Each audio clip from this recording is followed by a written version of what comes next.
Oh, yeah, well, I was drafted out of my master's degree to go to the Korean conflict when it was heavy in the battle. And when did they desegregate the military? That was in Truman's time. That was in World War II. They desegregated.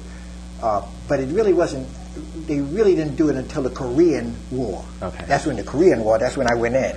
You know, in fact, when we went in, then they started mixing the soldiers in the same barracks, white and black, you know, from all different parts of the country. I had a black sergeant who was head of my barracks. He was a sergeant, bad guy. And he said to us, white and black, he says, I want you men's, he said, you men's,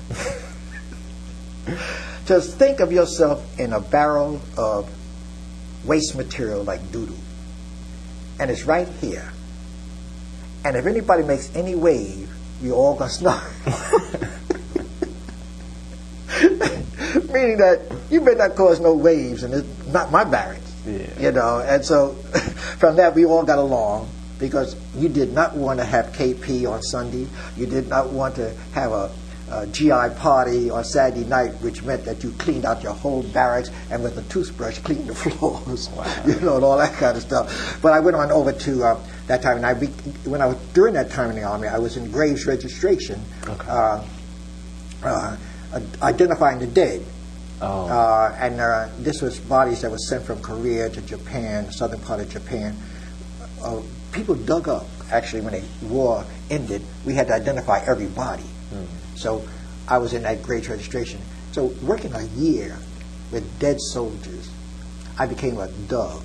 Like today, I hate war. I hate this war in Iraq. I hate the war down in Sudan. I hate the war in Bosnia and Rwanda and all those different things. Because you only have maybe the most 100 years on this planet.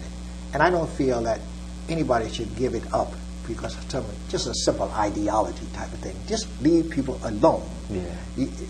If people are happy with an ox and a plow, and they eat, and they're having families, and they love one another, and they leave them alone. Why do you go and bomb their poor little farms and things like that? You know, all they want is just their life.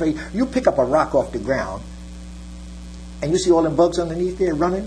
They're doing for one thing: survival. That's all you want to do is survive. You know, and basically, and live somewhat of a happy life. But what makes happiness? And happiness is when you not to have the latest car or the biggest home or anything like that. It's to have relationships with people. And that's the biggest thing, and that's my whole practice. I'm writing